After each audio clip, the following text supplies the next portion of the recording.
Hi Pisces! Welcome po sa ating channel at ito ang inyong Daily Gabay Tarot Reading for January 12, 2025. Please be reminded kung naka-resonate kayo, comment down. Kung hindi kayo naka-resonate, ibigay niyo po sa iba kasi channel reading po ito. This is for you Pisces ngayong January 12, 2025.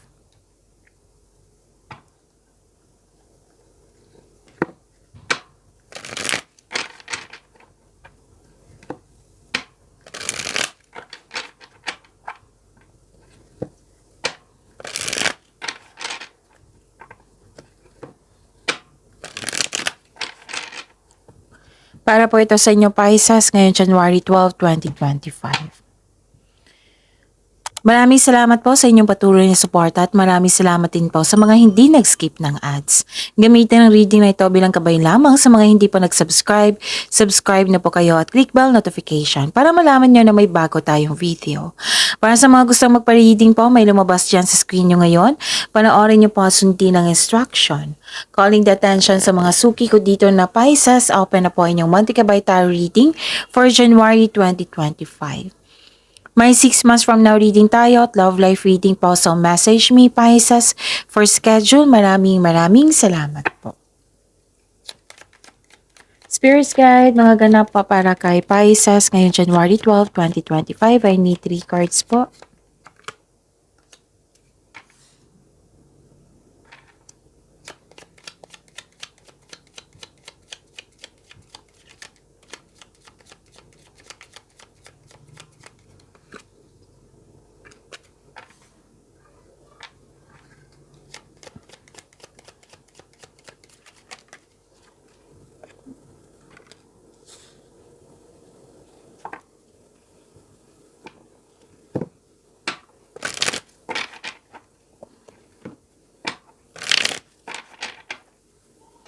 Spirits Guide, mga mensahe po para kay Pisces ngayong January 12, 2025. I need 2 cards po.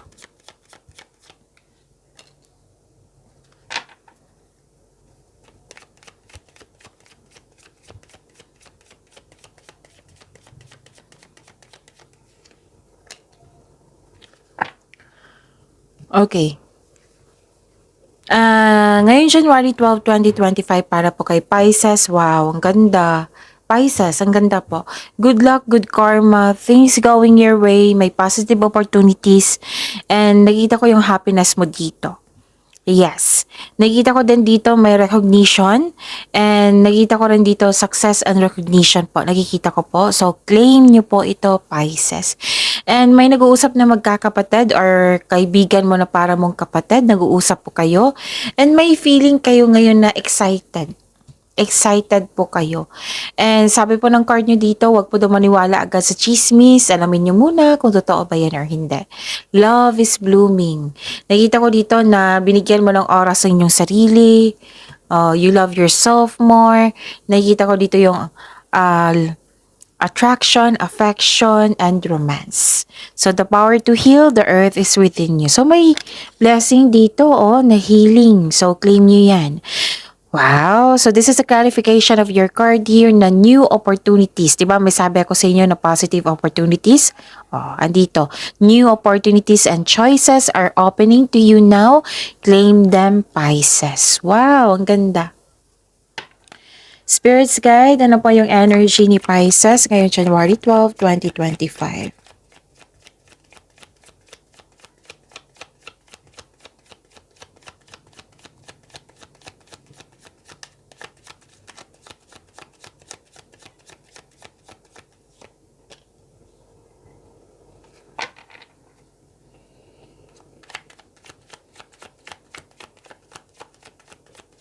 And the clarification po sa card na ito.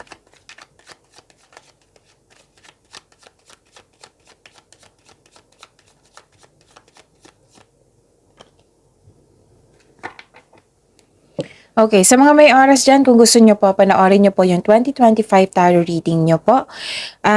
That is from January to December 2025. Kumpleto po iyon. Bawat buwan may love reading, career, and money reading. So, uploaded noong December 16, 2024. Ang gawin nyo po, hanapin nyo po sa channel natin, scroll down nyo lang po. And meron din tayong tatlong video regarding sa inyong January 2025. Again, visit our channel, scroll down nyo lang po hanggang sa makita nyo na po. Yun. Panoorin niyo po kung gusto niyo po. Kung may narinig kayo or may nakita kayong repeating message, meaning to say pinupush ng cards niyo yan kasi ang ilan sa inyo hindi pa binigyan ng atensyon. Na kung maaari din po, bigyan niyo po ng solusyon at aksyon. Remember, Pisces, at the end of the day, alam mo na ikaw lang taong may kakayahan at responsable na gumawa na sarili mong katotohanan at kinabukasan. May fear of change, hesitation or hindi makagawa ng desisyon.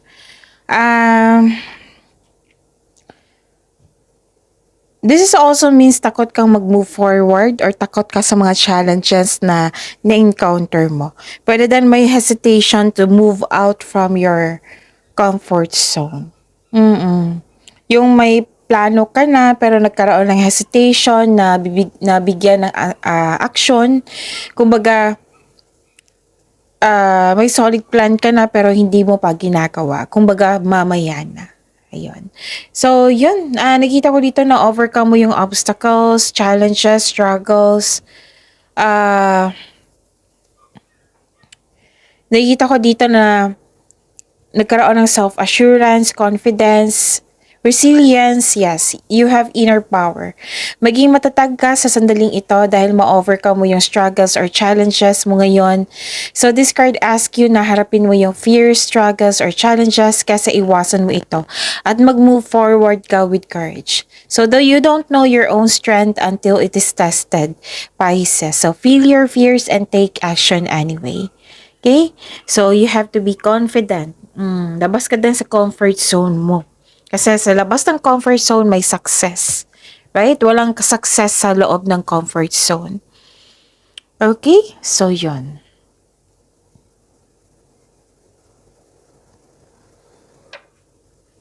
Spirits guide, career and money po. Career and money ni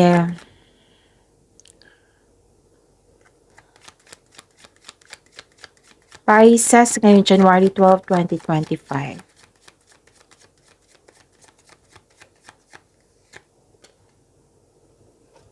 And the clarification of this card po.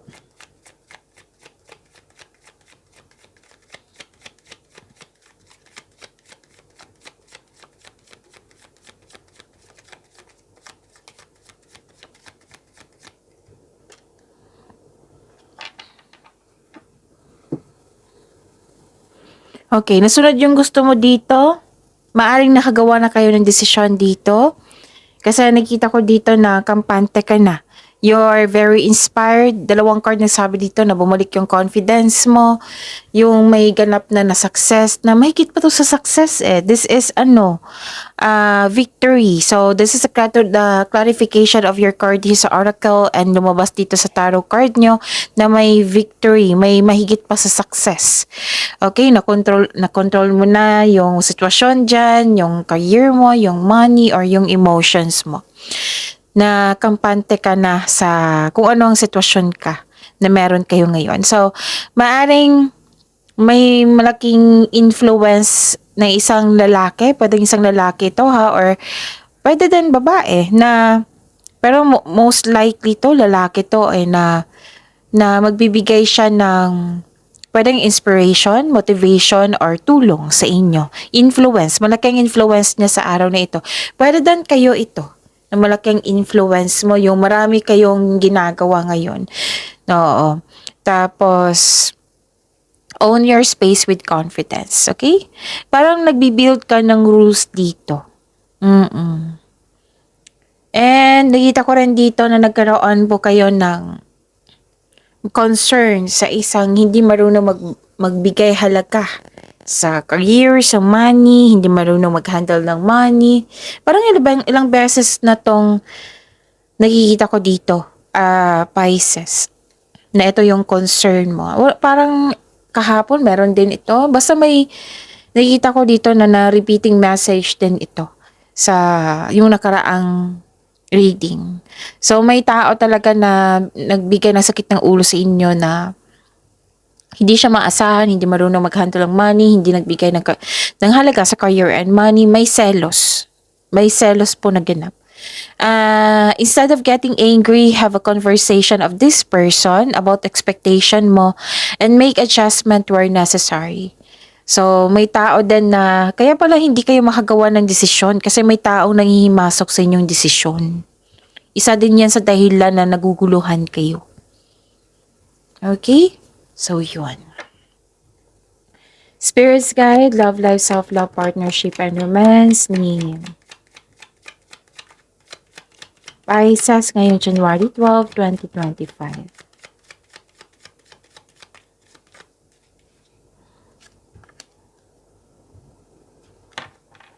And the clarification of this card po.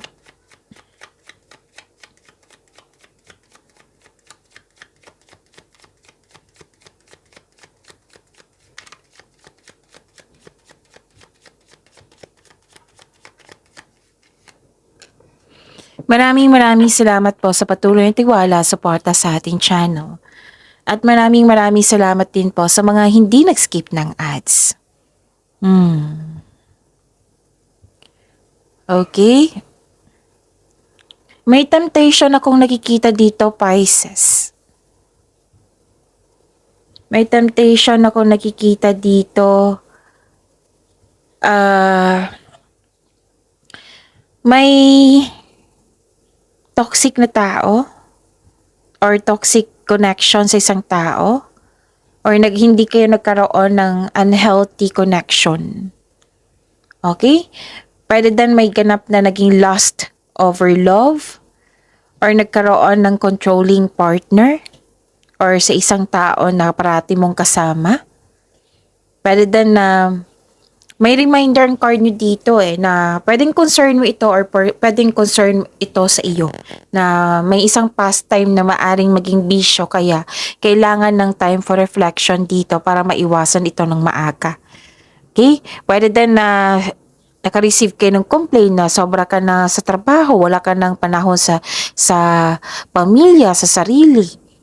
Pwede din kayo ang may concern nito sa partner nyo or kasamahan mo dyan or kayo, naka-receive kayo ng complaint nito. Kasi nakikita ko dito, workaholic. Okay? Or naging toxic. Parang nagtitiis ka sa toxic na tao. Okay? So, yun. Ano pa?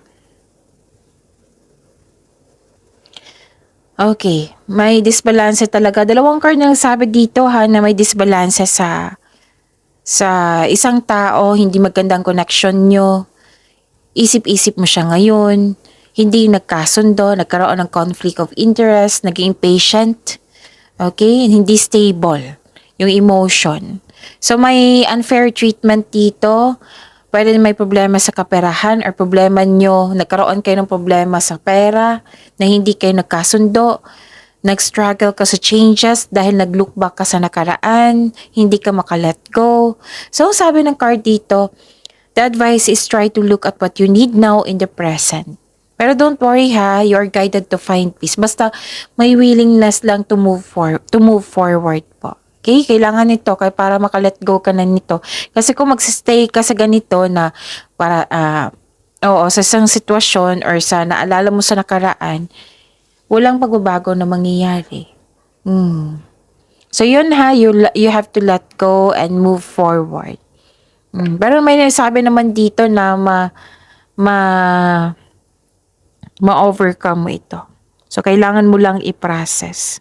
Kailangan talaga na tawag nito? Willing kang mag-move forward. Okay? Yun. Ano pa? Nakikita ko rin dito na nagkaroon po ng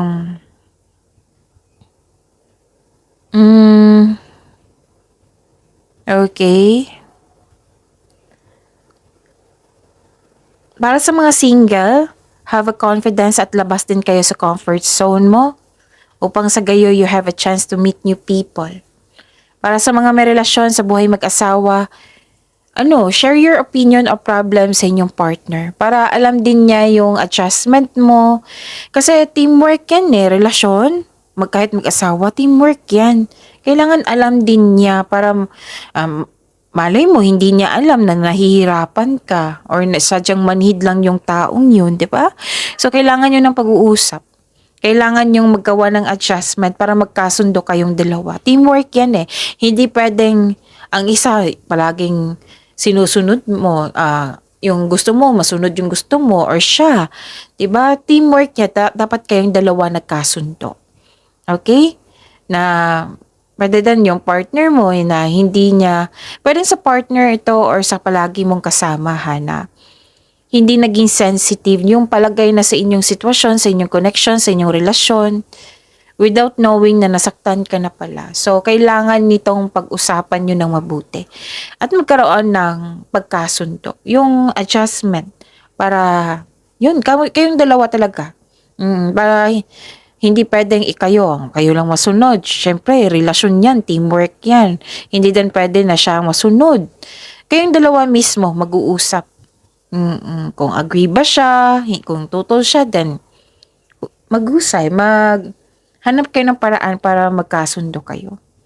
Okay? So, yun. Ano pa? Nakita ko rin dito na nagkaroon po ng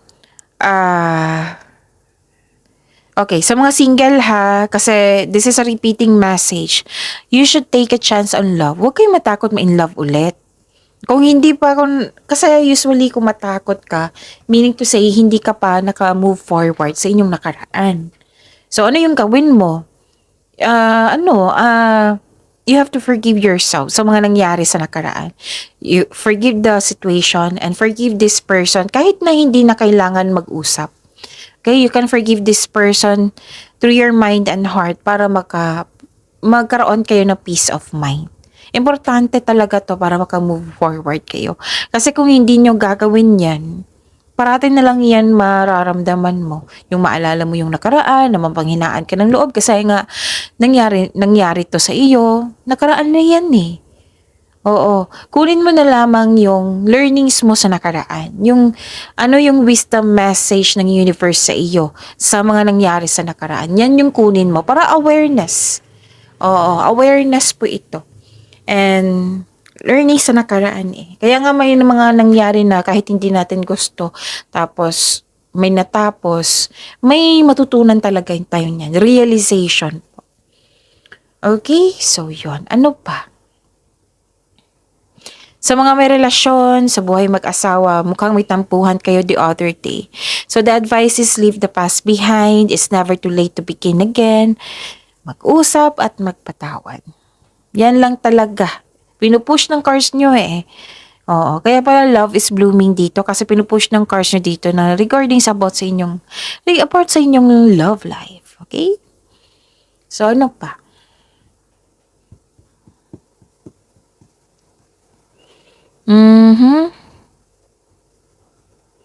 So, yun. Ang importante dito, gagawa ka ng desisyon na yung buong desisyon mo na hindi ka kasi naniniwala ka sa nagmanipula. O, kasi yung mahilig magmanipula, minamanipula niya yung plano mo eh. Kasi alam niya, sisirain niya yung plano niyo.